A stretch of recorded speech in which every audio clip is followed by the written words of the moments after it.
요한복음 12장입니다. 요한복음 12장은 마침내 예수님의 공적 전도는 최후 단계를 맞이하게 되면서 그의 지상 생애를 막을 내립니다.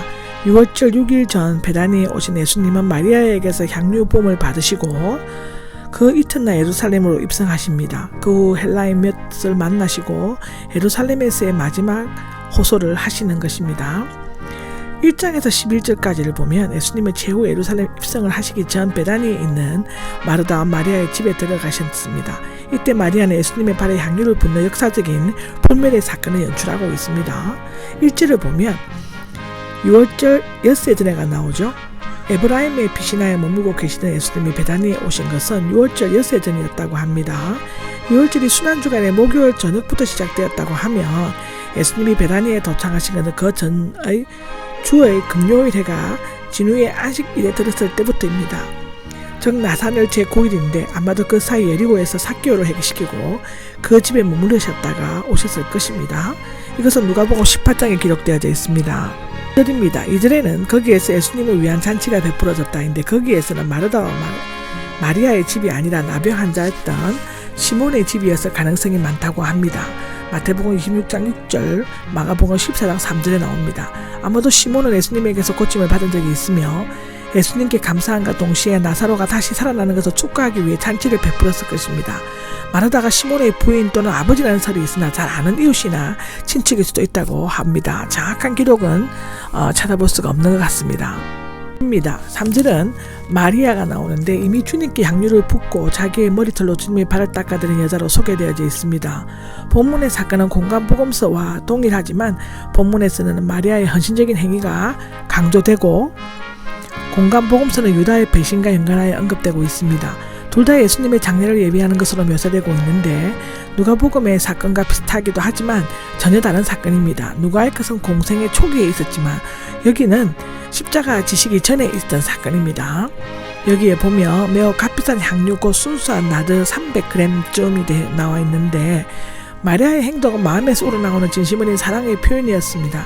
무엇보다도 마리아는 오빠를 살려주신 것, 자신들에게 성경 말씀을 가르쳐 주신 것, 늘 잊지 않고 찾아와 주신 것에 대해서 최대한의 감사를 나타내고 싶었을 것입니다. 그녀는 첫 번째로는 아낌없이 물질을 드렸고 당시 향유는 화장품과 의약품 향수 또는 장례식에 사용되었으며 원산지는 동인도였는데 여기 순수한 것은 믿음직스러운에서 유래된 것으로 다른 물질적 포도주 등에 섞이지 않은 순수함을 의미합니다. 여기 그램은 개역성경에는 건으로 요한복음만 나오고 있습니다. 즉 340g 정도였다고 하는데요. 공간복음서에서 는 값진 옥합이 남았고 그것까지 깨뜨렸다는데 두 번째로는 겸손하게 몸을 들였다는 것입니다. 당시 유대인들은 여자들이 머리를 푸는 것을 가장 수치스러운 일로 여겨졌으며 아마도 그녀는 먼저 머리와 몸에 향유를 부었고 나중에 체면과 형식을 버리고 냄새나는 발에 향유를 바르고 겸손하게 자기의 머리털, 즉 여자의 영광스러운 부분으로 문질러 닦았다는 뜻이 됩니다. 발을 씻는 것이 종이하는 일이었던데 세 번째로는 순수하게 마음을 드렸고 그녀의 아무런 요구 조건 없이 순수한 향유처럼 순수한 마음 그대로를 주님께 드렸다고 기록되어져 있습니다. 향유 냄새가 가득하였다는데 고급 향유인데다가 양도 많았고 예수님이 온몸에 발랐으므로 향유 냄새가 가득한 것은 당연한 일이었을 것입니다. 특히 땀이 많은 중동지방에서 향유의 냄새를 제거하는 필수적인 방향제로도 사용했다고 기록하고 있습니다. 이렇게 4절을 보시면 간혹 유다가 나옵니다. 12제자들 중에 유일하게 갈릴리인이 아니었으며 돈 주머니를 맡을 만큼 계산이 빠르고 영리했던 것 같습니다. 공간복음서에는 제자들 어떤 사람들로 되어 있지만 여기에서는 간혹 유다 이름을 바뀐 것은 제자들이나 그곳에 있는 사람들이 똑같이 불평을 했지만 후에 예수님을 팔아넘길 간혹 유다가 대표적 자격으로 목소리를 크게 내었기 때문일 것입니다. 12장 5절입니다. 5절에는 300디나리온의 파라가 나오는데 마태에는 비싸게 파라로 되어 있고 세 복음서에는 공통적으로 가난한 사람들로 되어 있습니다. 당시 노동자들의 하루 품삯이 2데나리온이었으므로 이 금액은 1년 동안 벌어야 하는 액수에 해당되는 것이죠. 자신이 가진 값비싼 소유물을 아낌없이 쏟는 연약한 여자와 값을 헤아리면서 불평하는 제자가 서글픈 명암을 드리우고 있습니다. 6절입니다. 6절은 가난한 자들을 염려했기 때문이 아니라가 나오는데 직역을 하면 그의 관심의 대상이 가난한 자들이 아니기 때문에입니다. 만일 가룟 유다가 진심으로 가난한 자들을 생각하고 염려하여 300데나리온에 팔아 그들에게 나눠주자고 제안을 했다면 나름대로 동감과 호응을 얻었을 것입니다. 그러나 그의 관심은 가난한 자에게 있지 않고 자신의 호주머니에 있었습니다. 그는 도둑이었어가 나오는데 분명히 이때 제자들은 유다가 돈도둑인 것을 알지 못하였으며 그 사실을 알게 된 것은 예수님을 팔고 은 30을 취한 후였습니다. 이것은 마태복음 26장 51절에 나오죠. 돈주머니를 맡고 있으면서 훔쳐가곤 했기 때문이다가 나오는데 요한만이 유다의 부정직한 행위에 대해 확실히 언급하고 있습니다. 그는 향유를 팔아 그 돈으로 공동자금으로 자신에게 맡겼어야만 한다고 생각했을 것인데 그렇게 했더라면 그는 그 돈을 관리하면서 적지 않은 돈을 개인적으로 이용하거나 착복할 수 있을 것입니다.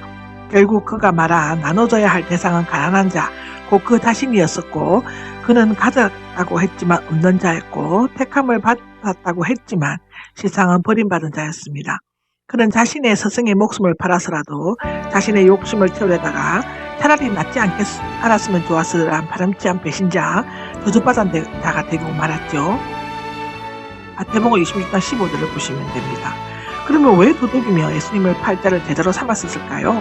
물론 예수님이 가룟 유다가 앞으로 무엇을 할 것인가를 미리 아셨습니다. 그럼에도 그를 선택하는 것은 첫째로는 그로 말미암아 하나님의 뜻과 경륜이 실현되기 위한 것이고, 둘째는 훌륭한 사람도 죄를 지을 수 있는 것이고, 셋째는 성도들의 무리 속에 사탄에 침입할 수 있음을 보여줍니다.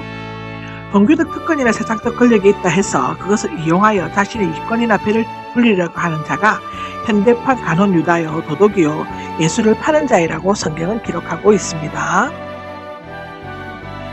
7절입니다. 7절은 그대로 놔두어라가 나오는데 유다가 갑자기 분야를 퍼부었지만 예수님께서는 이 사건의 동기를 규명하시나 유다의 엄중한 생각을 폭로하지 않으시고 마리아가 전혀 예측하지 못한 것을 말씀하심으로써 그녀를 변호하셨습니다. 그녀가 이 향유를 간직해둔 것은 내 당내의 나를 위한 것이라는데 권위 있는 고대 사본들은 부정과거여 그가 이를 간직하기 위해서로 되어 있으며 향유를 계속 간직하고 있다가 내 당사를 위해 드리는 것이다 라고 번역하여지고 있습니다. 그 외의 사본들은 현재 완료형 그가 이를 두어왔다로서 향유를 계속 간직해 두었다가 내 장례를 위해 쓰기게 하라로 번역되어 있습니다. 둘 다 번역이 가능하나 마리아가 예수님의 죽음을 미리 알고 준비했거나 또 예수님의 몸에 바르다 남은 기름이 있어서 이미 옥합까지 깨뜨렸고 온몸에 발랐으므로 더 이상 남아있지 않았을 것인데 그 간직해두라는 의미로 볼 수 없으므로 전자의 번역이 더 나을 것입니다. 결국 마리아는 예수님의 장례를 위해 주님의 몸에 미리 기름을 바른 것이 되었으며 실제로 시체에 향유를 바르고 세마포로 싼 것은 아리마대 요셉과 니고데모였다고 기록되어져 있습니다. 네, 8절입니다. 8절은 가난한 사람들은 너희와 함께 있지 않단데 가난한 사람들은 언제든지 이 세상에 존재하며 또 도움을 필요로 한다는 것인데 신명기 15장 11절에 기록되어져 있습니다. 그리고 그들에게 관심을 가진다면 언제든지 매일 도울 수 있는 것이며 또 도와야 한다는 것입니다. 이제 예수님은 곧 떠나려고 하시는 제자들은 이에 대해 전혀 무관심하였습니다. 하나님의 아들이 이 세상에 오셔서 십자가에 죽으시는 것은 인류 역사상 단 한 번 있는 일이며 그런 믿는 믿음은 가난한 자에 대한 자선 이상일 것입니다. 마리아는 가장 적절한 때에 헌신적인 사랑으로 최선의 것을 드렸으며 이때가 지나가면 그에게 아무것도 드릴 수 없을 것이라고 기록되어져 있습니다. 9절입니다. 9절은 유대인들의 큰 무리가 나오는데 권위 있는 고대 사본들에는 간사가 있으며 올바른 읽기인데 지지역을 하면 많은 수의 사람들 입니다. 예루살렘 교권주의자들과는 구별되는 하층민으로서의 평범한 무리를 나타내는데 아마도 그들은 유월절을 위해 예루살렘에 와 있다가 예수님이 베다니에 계신다는 소식을 듣고 그곳으로 찾아온 열광적인 유대인들이었던 것 같습니다.